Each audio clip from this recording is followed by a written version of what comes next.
Hi, Kate here. I'm continuing my video series. This video is What is Socialism, Marx, and After. So I'm going to talk about the first three internationals, give a brief overview of what was going on. I think this is important for understanding what socialism is all about.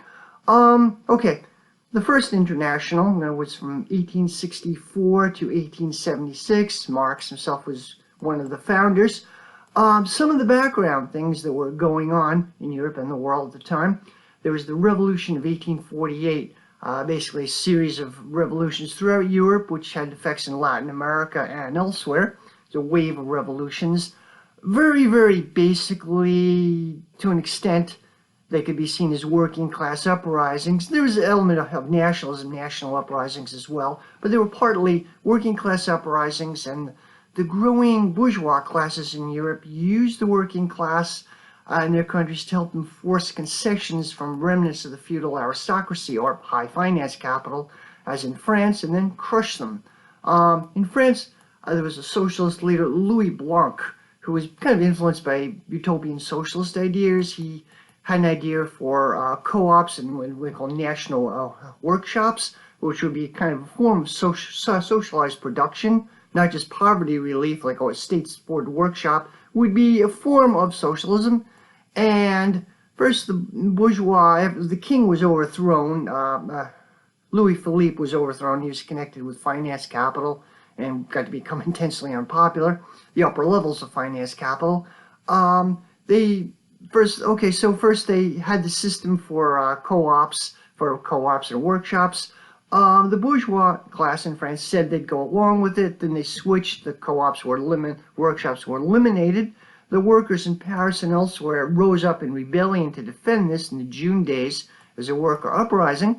And this was viciously crushed by General Cavaignac. Louis Eugene Cavaignac, he was called out to quell the rebellion when things didn't go peacefully. And this is according to Wikipedia essay here. Things didn't go peacefully when this workers' uprising was crushed. Over 10,000 people were killed or injured, while 4,000 insurgents were deported to Algeria. And the article goes on to say that this marked the end of the hopes of a democratic and social republic, which was one of the slogans of the revolution, and the victory of liberals over the radical Republicans. And elsewhere, the revolution was crushed, and there was a wave of repression in Europe after the crushing of the revolution of 1848. So in France, there was an unstable situation. The working class, who had supported the republic, was crushed and demoralized. There was strong right-wing monarchists in upper levels of the Catholic Church and elsewhere. A guy named Louis Napoleon, who was the nephew of the original Napoleon, became president. He played off different factions against each other. He made himself emperor, basically from, as far as I remember, 1852 to 1871, kind of a comic opera emperor imitating the earlier Napoleon. Karl Marx wrote essays about this called The Civil War in France and the 18th Brumaire of Louis Napoleon. The 18th Brumaire was meant to be sarcastic. It was when the original Napoleon took power or made an announcement. This was sort of sarcastic, and Marx, his historiography is generally very influenced mainstream history. His history of this, he described what he called Bonapartism, when there's an unstable class situation and different groups and the leaders balancing off forces. So that was the background, and the revolution of 1848 was crushed. There was another uprising in Poland, 1863. It had both working class and national elements, and it was widely supported in Europe by both liberals and socialists. And there was the growth of workers' parties at the time, and it was believed there was going to be another wave of struggles like the Revolution of 1848. So to coordinate that, the things going into the foundation of the First International. There's a stalemate. France was blockaded. The ruling class of France kind of treated the working class horribly. Already were bad conditions, and anyway, they did nothing to relieve the people. They sold them out, basically.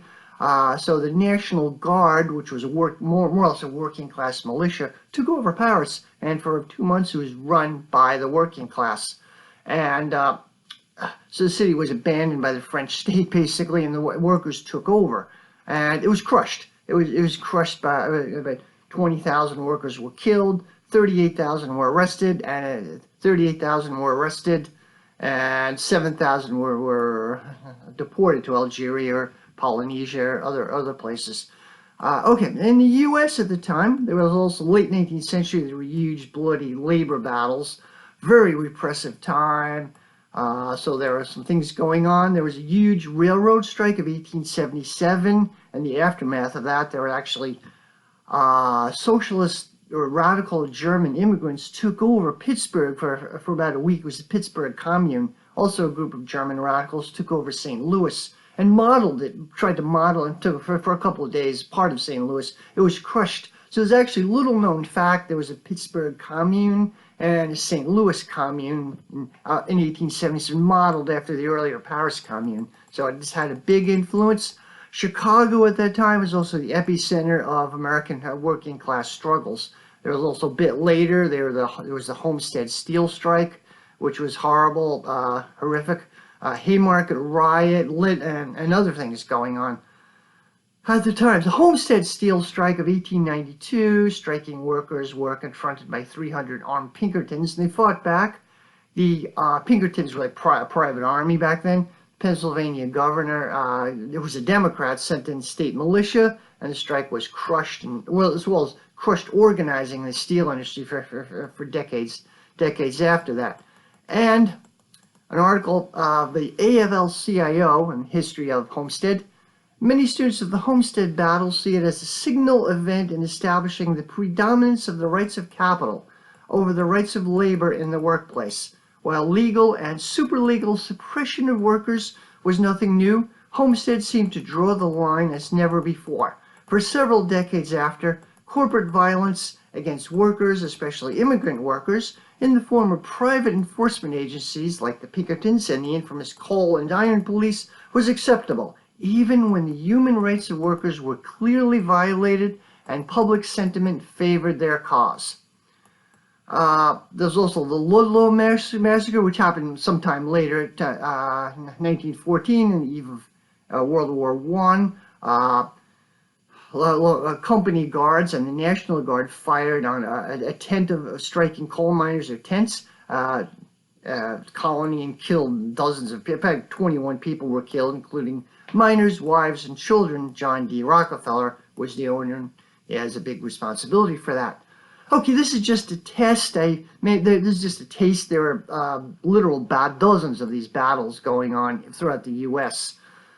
So this is some of the background to the formation of the First International. And okay, so around the time of the Paris Commune, Marx actually opposed. The Paris Commune, by the way, was not socialist. It was a workers' uprising. It wasn't really socialist, and it wasn't Marxist. There were other factions. Proudhonists were more Joseph Proudhon followers. Semi-anarchist philosophy was more popular. There weren't very many Marxists involved. And Marx himself didn't think it would be a good idea, but once it happened, he enthusiastically supported it. It was a workers' uprising, and he very enthusiastically supported it. His reaction to it, he felt there would possibly be a need for more centralized authority. And according to some people, was the beginning 1871 or so, represented more a beginning of exacerbated split between the anarchists wing of the workers' movement and the socialist or Marxist wing nature of centralized authority or some kind of central workers state, central authority. Basically, Marxists want to get to the same place as anarchists, a collectivist social way, socialist society. They had more of a politicized way of doing it, while anarchists disliked politics. They want direct action. And early Marxists were originally bigger on electoralism. There was a split in the First International around 1872. Oh, by the way, the First International official name was the IWA, International Workers Association, and there's still a group going on today, which is the anarchist IWA, which claims to be the original First International. Anyway, during its existence, there was a huge background in these labor battles. labor battles in the U.S. and also in Europe, the Revolution of 1848, the Paris Commune. This is the background going on. There was, within the IWA, the First International, there were huge fights between socialists and anarchists, and got to a situation where it wasn't really, international wasn't really useful anymore. Marx has headquarters moved to New York City. I've read different interpretations of this, but it seems to be that it was moved to New York because to die there, wasn't, and it did. It died out. I believe in 1876. Actually, when it was headquartered in the U.S., it became dominated by spiritualists, strange as it sounds. Last convention of the First International was in 1876. And yeah, there's a difference as it evolved between the U.S. working class and the European working class. The U.S. working class was extremely combative. There were brutal class battles, literally battles. There was guerrilla warfare. They were really incredibly brutal. Europe, it wasn't quite as many much brutal labor unrest, but there was more politicized. So the Revolution of 1848, the Paris Commune, things like that. So the European working class was more politically organized, maybe not quite as super combative, although French working class has a long tradition being very combative. But the European workers were more politicized, and politics evolved in Europe along a specific class basis as opposed to the U.S. There were workers' parties. There were parties for former feudalists. There were parties for the bourgeois. There were more politics is more specifically class-based. Well, in the U.S., you have the Democratic Party and other parties which are cross-class formations, and you didn't get the same thing.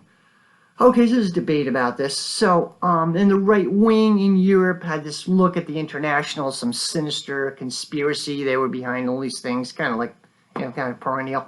Okay, anyway, the Second International was from 1889 to 1916, and was much more historically significant. It was first explicitly socialist. There were socialist parties in it.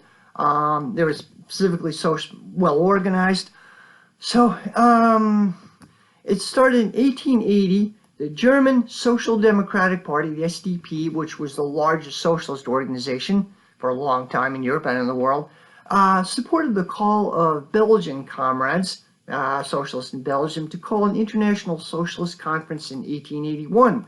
And the little town of Chur in Belgium was chosen, and the Belgian Socialists, the French Parti Ouvrier, the German Social Democracy, and the Swiss Social Democracy participated in the preparations of the Congress, which would lead to the foundation of the Second International. Unlike the First International, the Socialist International was made of political parties with properly elected leaderships, political programs, and membership bases in each country. The national sections of the International built trade unions, contested elections, and were deeply involved in the life of the working class in each country. So it was much more coherently organized than the First International. Marx, by the time the Second International formed, Marx had already died. Engels was around and was still alive, and he participated in it to some extent. He was very elderly. He attended the Second Congress. I believe he attended the Second Congress. He was elected the honorary chairman of the Second International. Now, the German SDP, the Social Democratic Party, it was the largest and for a long time formed the center of the socialist movement. It was founded in 1863, a merger of several small Marxist parties, followers of Marx, merged with the followers of Ferdinand Lassalle, who was a socialist leader, who was a rival to Marx in the early workers' movement. The SDP, through the first part of its history, was more or less Marxist, although they had some ideas of party organizing from Lassalle. And the SDP, which I'll talk about in a minute, the SDP became a mass party. It grew from about 384,327 in 1905, 1906 to 1,085,000 in 1913. It represented about a quarter of the German industrial working class by 1900 or so. And the SDP was sort of a working class counterculture. It provided a society within a society for German working people. Germany was a little bit later in industrializing. Britain industrialized first, then France, and Germany started to. And the German industrial working class was very well organized. And the SDP was a society within a society. They had athletic clubs, singing societies, youth groups, women's groups. By the early 1900s, actually sponsored the beginning of an LGBT movement, which was loosely connected to the party.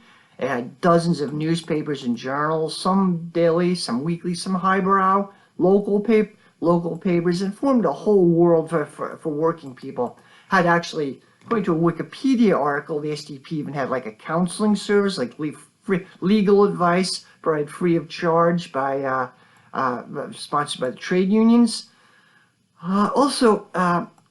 Which helped large numbers of members secure legal rights and social security and so on. There also existed a dynamic educational movement with hundreds of classes and individual lectures, had theaters and so on. The German SDP was originally illegal under Bismarck, although they had underground organizing. Bismarck unified Germany in 1871 and was originally illegal. It was legalized in 1890, and they could officially run candidates. Okay, so Marx, when the SDP was founded, 1863, or a little bit later, 1875, one of the founding documents of the SDP was the Gotha program, 1875. Marx critiqued it, a critique of the Gotha program. Some things about the SDP, he really felt they compromised too much with the Lassallians, and they also compromised too much with reformism. Lassalle had something called the Iron Law of Wages, which is still an idea which is still popular among some anarchists. Basically, it's the idea which Marx strongly disagreed with, that wage rates will never go too much above the survival level of workers, what's necessary to reproduce workers. And I think history has clearly shown that's not true. And Marx thought that idea was inherently reactionary, because the idea was, well, what's the use of union organizing? What's the use of organizing for better conditions for workers if it's not capitalism inherently will always drive it down? Marx explained why this wouldn't happen. Also, Lassalle was big on the idea of co-ops, like the idea, which is popular today, of a new society growing within the shell of the old. And yeah, it's an appealing idea. Marx thought you need a total transformation of society. Co-ops, I mean, the capitalist mode of production dominates everything, and even a co-op has to work within a capitalist society. So Marx kind of disagreed with some of these ideas, and he wrote the Critique of the Gotha program in 1875, which, as I understand, was not published in his lifetime. It was a political bombshell. But also, okay, so the SDP was going after 1875. There were debates related to basically the growing pains now of the socialist movement in Germany and elsewhere. The idea is a socialist idea of Marxism and socialism is a socialist transformation of society as an alternate society beyond the rule of capital. Society would be organized along a completely different basis. But as the socialist parties of Europe became mass parties, there's a question of how do you relate to mainstream politics? Like, when do you compromise? When do you have intransigence and opposition? How do you deal with this? And Marx himself mentions a great Marx quote about opposition to all existing conditions, and elsewhere he said, not a penny for this bourgeois state. Like, workers' movement should give no support to the bourgeois state. But got to a situation where they're mass parties. Is this always practical? How do you deal with this? And the SDP especially, and other socialist parties, as they became mass parties, there was enormous pressure to conform and buckle under. Like, there were one example of budget debates. Okay, the SDP was biggest in the industrial, mostly northern central Germany, but there's SDP socialists in southern Germany, Bavaria, and elsewhere, and they had some unique conditions. For one thing, it's a much more conservative part of Germany, still is. The Catholic Church is very strong there. Capitalism wasn't quite as well developed, as feudal landowners were still very powerful. And there was enormous pressure to compromise with liberal parties. Like, the SDP would routinely vote against the budget. It's a bourgeois state. We do nothing to support the bourgeois state. But on the other hand, in southern Germany, I mean, the liberals would need. There was enormous pressure to help the liberals and push like education. The education system was controlled by the Catholic Church in southern Germany, where there was enormous pressure to cooperate. Well, the liberal parties would need just a few more votes. So there was a huge debate about that. Finally, the SDP leadership grudgingly said, "Yeah, you in this case, unique situations, you can work with liberals." So there was a huge struggle over how to deal with the maximum demands, which are socialism, society beyond the rule of capital, and every day-to-day better conditions for workers, and how do you work with liberals and other groups. So there are huge struggles over this. And the early one was the struggle over southern Germany, socialists in southern Germany, how they should deal with things. Okay, the Erfurt, talk about the Gotha program. There was later on the Erfurt program in 1891, mostly run by Karl Kautsky, famous socialist theoretician of the time. It was much more radical. And, okay, so there were debates going on as to how to deal with bourgeois politics. And an early debate was in the French socialist movement. And then later, the German party. The famous debate was in France, the Millerand affair. Okay, there was...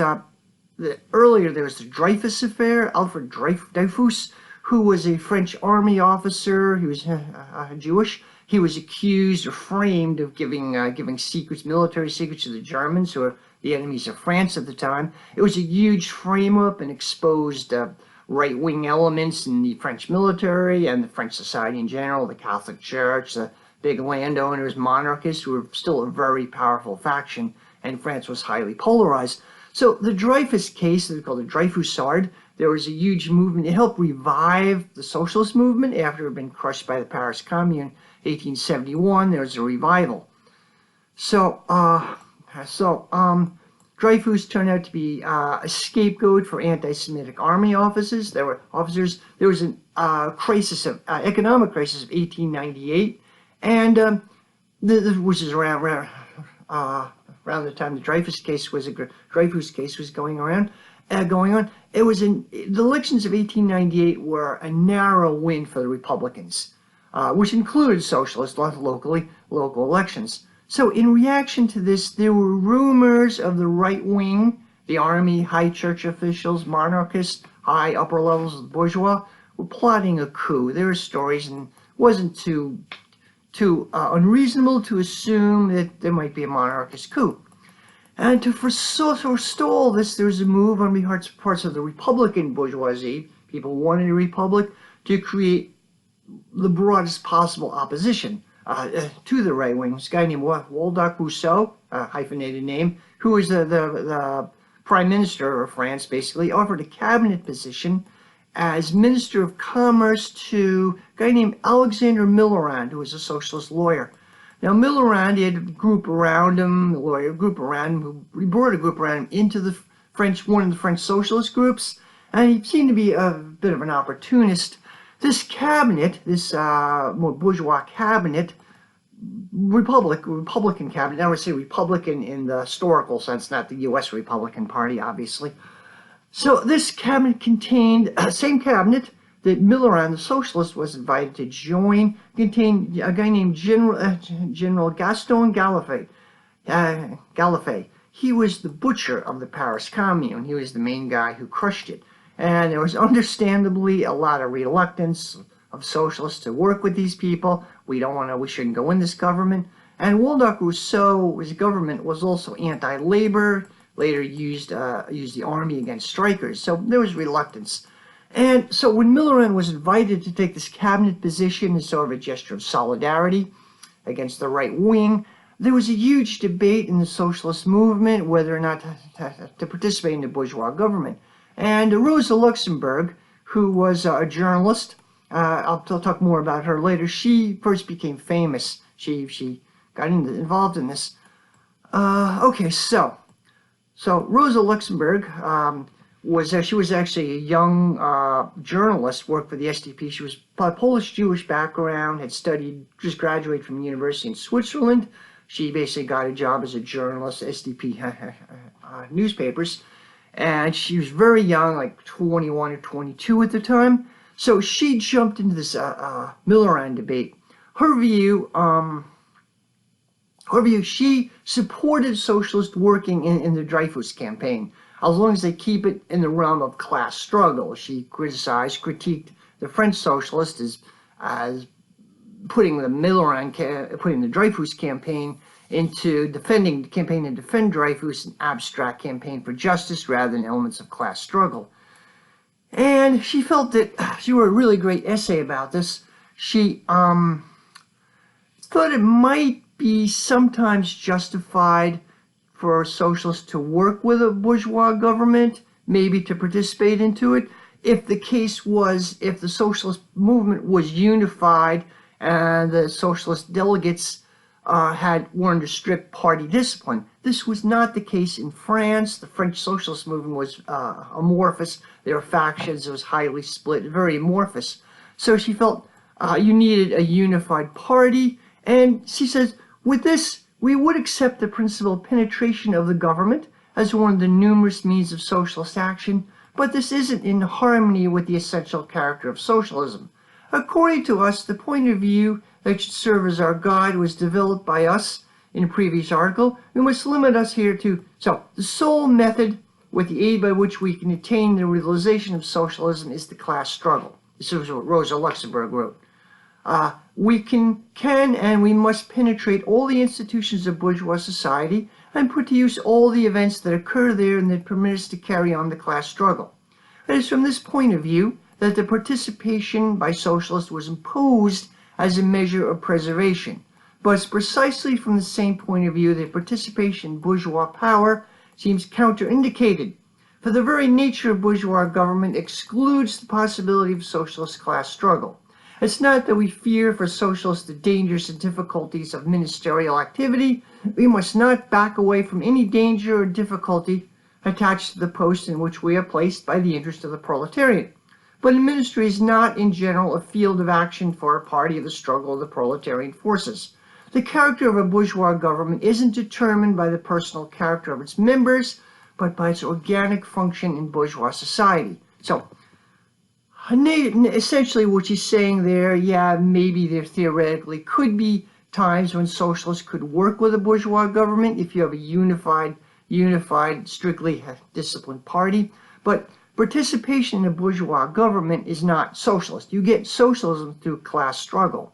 And the nature of a bourgeois government is it's a government of the class enemy. So already you're cutting back on workers' demands. You're sabotaging workers' demands. So Rosa Luxemburg goes on to say, the government of the modern state is essentially an organization of class domination, the regular functioning of which is the conditions of the existence of the class state. With the entry of a socialist into the government and class domination continuing to exist, the bourgeois government doesn't transform itself into a socialist government, but a socialist transforms himself into a bourgeois minister. I think this is exactly right. It's happened many times before. Happens in the U.S. There is socialist or socialist-supported attorney general. There's one in Philadelphia and elsewhere. You enter a bourgeois government like that, you become a bourgeois official. So there was some of the backgrounds. So Rosa Luxemburg goes on to say the social reforms that a minister who is a friend of the workers can realize have nothing in themselves that are socialist. They are socialist insofar as they are obtained through class struggle. So socialism is both a method and is an objective.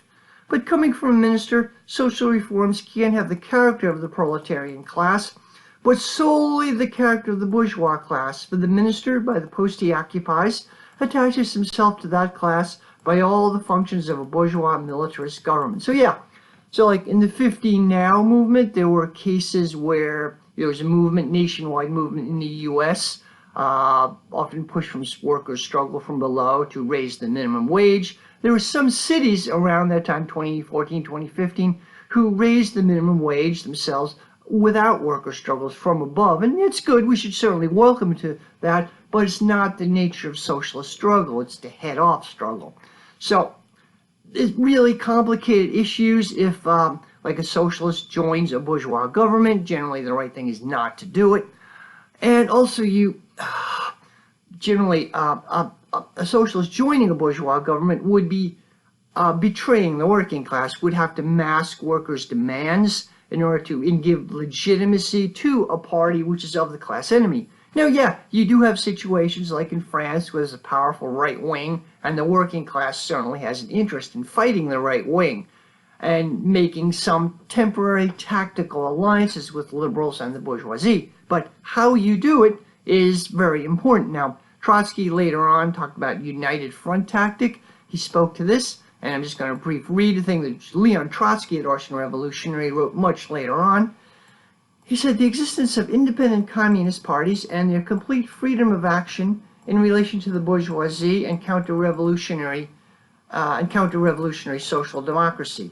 In the same way, the United Front tactic has nothing to do with the so-called electoral combination of leaders in pursuit of one or another parliamentary aim. The United Front tactic is simply an initiative whereby the communists propose to join with all workers belonging to other parties and groups and all unaligned workers in a common struggle to defend the immediate basic interests of the working class against the bourgeoisie. So, yeah, you can work with liberals, but not align, not uncritically ally yourself with them. You have a temporary united front where you maintain your freedom of action to criticize them. You strike together, or I forget what the term is, but you can temporarily align with them, but may understand it's very temporary, and understand you keep your freedom of action to criticize them at the same time. So, and Trotsky went on to say, you don't simply go over the heads of leaders of various reformist organizations. You can approach the leaders, demand unity, because workers want unity. They naturally oppose sectarianism. So when a socialist or radical appeals to the leader of a reformist organization for unity in a revolutionary or semi-revolutionary situation, it poses a dilemma for reformist leaders, because they'll turn down the invitation and they'll expose their reformism. That's the basic idea.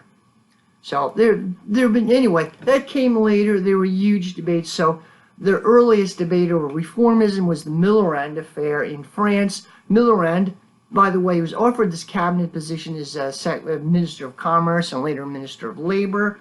He rightfully was expelled from one main French Socialist party, and I think that was the correct thing. He accepted it. He still called himself a socialist. Ironically, Millerand later on became president of France, like years later, and he was very anti-worker. He moved far to the right. Compare this to the situation in France today under Hollande, the former socialist, Francois Hollande, the former socialist president of France. He was very anti-worker and ended up with like 3% approval rating. Earlier, something like that would have been expelled. Okay, so SDP later, the German SDP, they had shortly later, like very late 1890s, 1900s, had what's called Battle of Revisionism. First, the background is complicated. There was a trade union movement, labor union movement, which started in Germany. It was under the auspices of the SDP. Unions were affiliated, were supposed to be a branch of the SDP. There was huge debate over what their exact relationship was. And the union tops, the leadership, as often happens, were more reformist. They wanted to do what works. Norm especially, they wanted to make deals with the bosses, get good contracts, and there are enormous forces propelling trade union leaders to work with the state to become more conservative. It happens anywhere in the world. It happens in the U.S., happens anywhere. Union leaderships tend to be reformist. Well, in Germany at the time, the workers themselves were fairly radical. It's the union tops who kept moving to the right. So, that's the background. So, there was a socialist theoretician in Germany named Edward Bernstein, lived from 1850 to 1932. He was a socialist theoretician. He originally was a protege of Friedrich Engels. And he lived in London, worked with Engels when he after Karl Marx died, he'll put the first three volumes, volume 2 and volume 3 of Capital together after Marx died. After Engels, a few years of Engels died in 1895, and Bernstein broke with Marxism in a series of bombshell articles in the very late 1890s. They were in the main SDP Theoretical Journal. Basically, Bernstein said that, okay, look, realistically, we're not going to have a revolution. We're not going to have a socialist revolution. Capitalism has overcome its tendency to towards crisis. There's increasing prosperity, and there was a time in the late 1890s when Germany was booming, and the SDP was doing very well. They were winning elections, and people were talking about maybe we could reach socialism peacefully without a revolution. And Bernstein fed into this, said capitalism has overcome its historic tendency to crisis, which Marx analyzed. We can expect increasing prosperity from here on in, and we can gradually and peacefully evolve into socialism. Basically, he thought imperialism was good, can bring civilization to savage natives. There's a new wave of European imperialism towards the late 19th century, and scramble for Africa and elsewhere. And socialists were originally really confused about this. A fair number were actually pro-imperialist. Marxists have later analyzed this. But Bernstein originally said imperialism was good. By the way, was just a couple years before Germany, by the way, had a colony in Namibia, Southwest Africa, like Sud-West they called it. And there's virtual genocide against the Herero and Namakwa people in Namibia in 1904. Slavery had already existed in Namibia, and it wasn't well known until a couple of years later, so Bernstein wrong. Anyway, so it took the socialist movement some time to figure out how to orient towards this new round of imperialism and their debates over this. Lenin later wrote classic Imperialism, the Highest Stage of Capital, which basically sees imperialism as modern capitalist imperialism is driven by overaccumulation of finance capital who seeks returns elsewhere. Anyway, back to the story here. So Bernstein felt a socialist job at this historical period is to agitate for gradual reforms, work with liberal parties. He had a famous statement.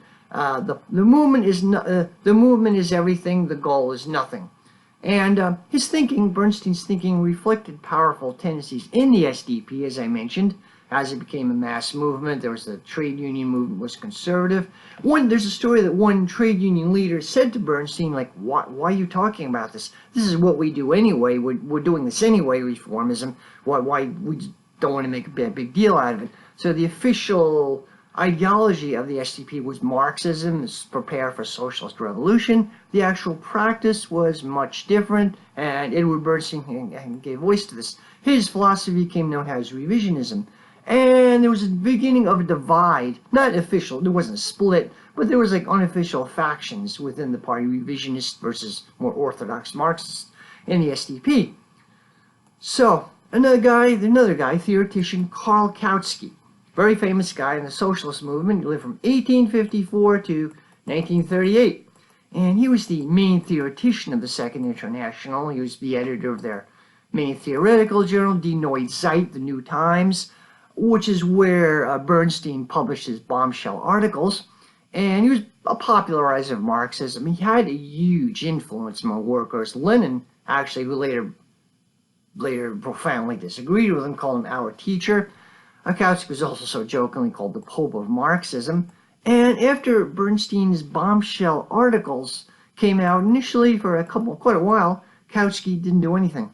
He was passive role. So Rosa Luxemburg, as I mentioned her, she was really young, came from a Polish-Jewish background. She had a career as an SDP journalist. She lived, by the way, from 1871 and was murdered in 1919.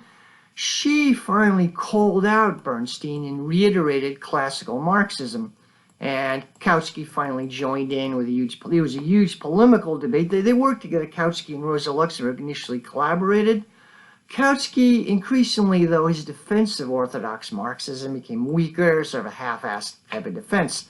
And Rosa Luxemburg eventually broke with Kautsky. He became known as the center. He was trying to basically a tendency of workers' movement, radical politics, which tries to compromise between like reformism on one hand and traditional Marxism on the other hand. Kautsky was one of the early examples of this. And Rosa Luxemburg set out her arguments in Reform and Revolution, something in 1900, sometimes translated as Social Reform and Revolution. She said that both reform and revolution are necessary. They have a dialectical relationship, like you want to work for better conditions for workers, you want to improve conditions, of course, but ultimately none of these conditions are going to last under capitalism. We got to overturn the system.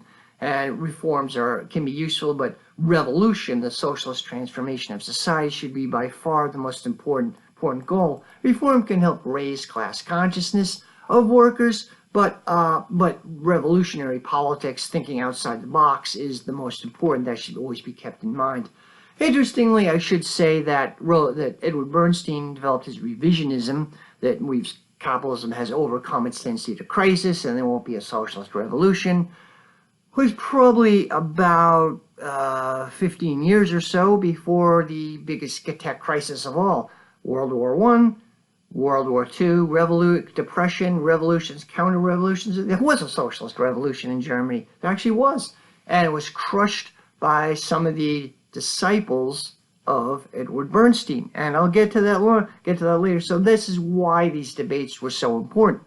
You have SDP, Workers' Party, Socialist Party. Theoretical purpose was to overthrow capitalism, build a society beyond the rule of capital. It had become solidly reformist, and there were huge debates going along, left and right. So during this time, the socialist movement struggled with the early 1900s, struggled with the relationship of the maximum program, so the socialist transformation of society, and the minimum program, like bread and butter reforms, things which were a direct benefit to workers. And Rosa Luxemburg had her answer to this contradiction had her answer to this contradiction. Later, Leon Trotsky worked on this more and developed a transitional program, which partly came out of the experience of the German Revolution from 1919 to 1923. That came later. Later on, sometime years later, Rosa Luxemburg was also involved in another series of huge debates over the lessons of the 1905 revolution in Russia. Okay, so 1905, there's a war. Russia had a war with Japan, which it badly lost. A revolution broke out. There's a czarist autocracy based on supported by the large landowners and the Russian army. The military was intensely unpopular. Finally, a revolution actually broke out. It was crushed. It had after effects in Germany, as well as people called the German 1905. There was labor unrest.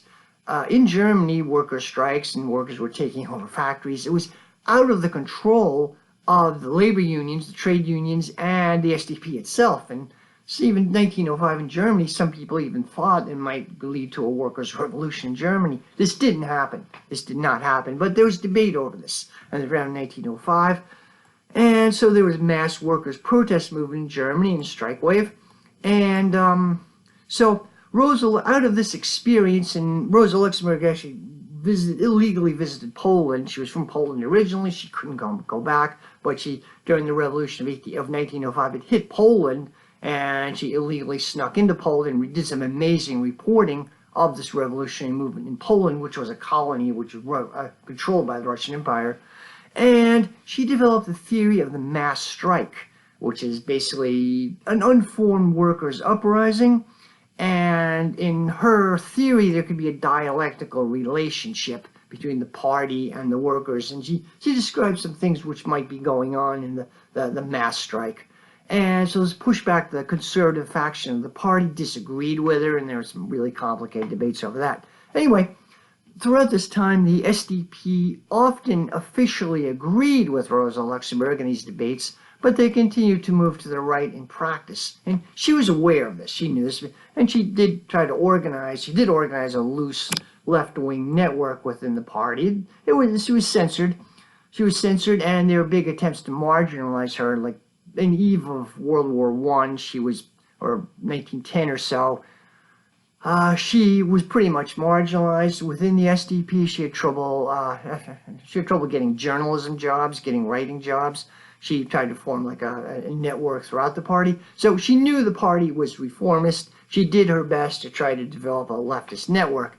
Some people have said she should have maybe split and formed another party. She didn't want to do that. She would have been dangerously isolated. I think she was right. So, okay, so the early 1900s in Europe, it became increasingly likely there would be a general European war. There was a lot of tension developing. Britain and Germany reached rough naval parity. The Germans expanded the Kiel Canal and naval competition. Britain, the British Empire, had ruled the world. The sun never set on the British Empire.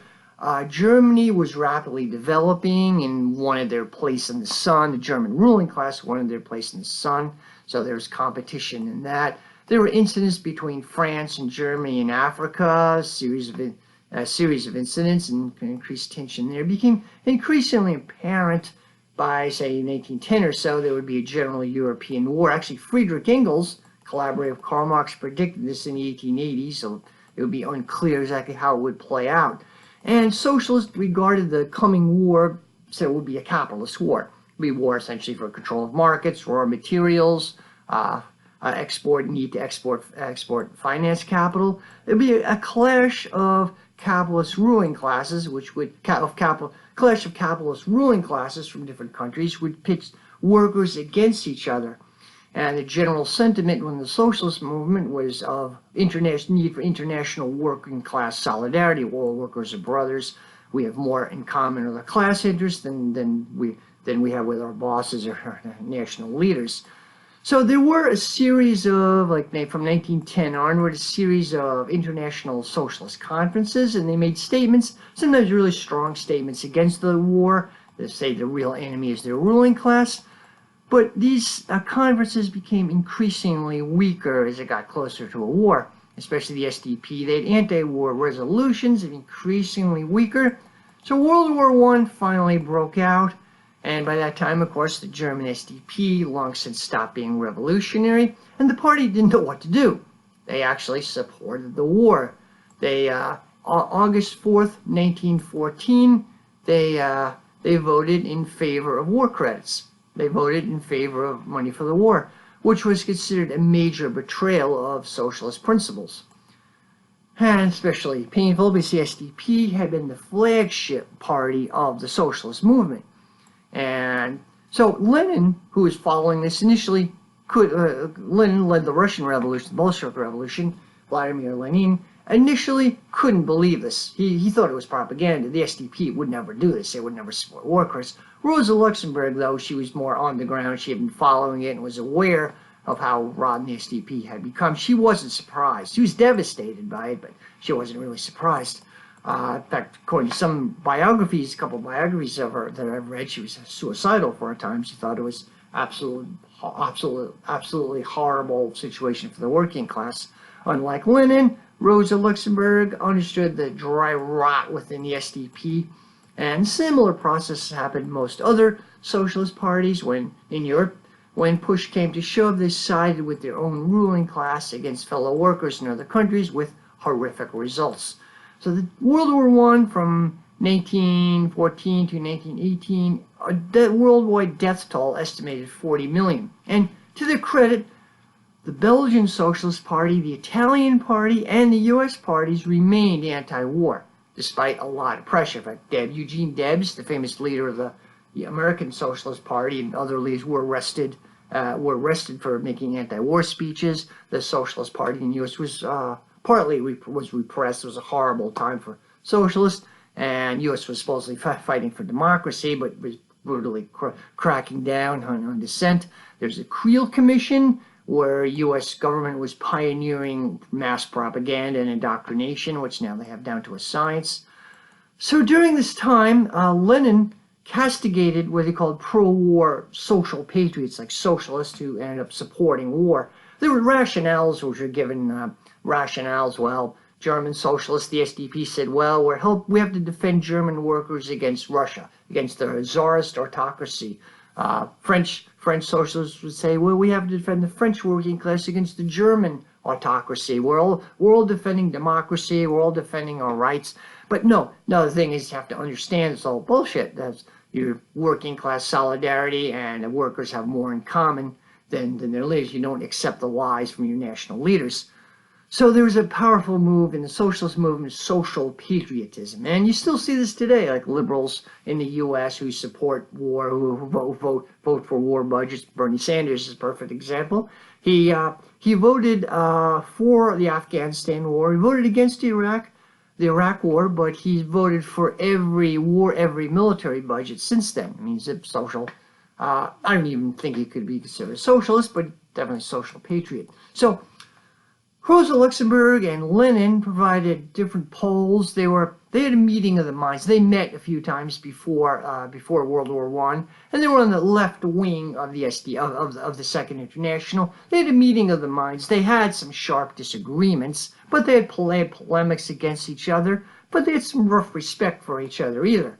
They were in the left wing of the SDP, and they kind of the revolutionaries. So during World War I, very important, there was a Zimmerwald conference, a conference of anti-war socialists, which was held in a town, Switzerland, which was neutral, started in September 1915, and it was initiated by socialists in neutral countries and Italy, but took everyone, and it attracted anti-war socialists from elsewhere. There was an anti-war Zimmerwald Manifesto. This is very important because it provided a nucleus for anti-war resistance from a variety of tendencies. And there are seeds, as in the world, of a new revolutionary international, what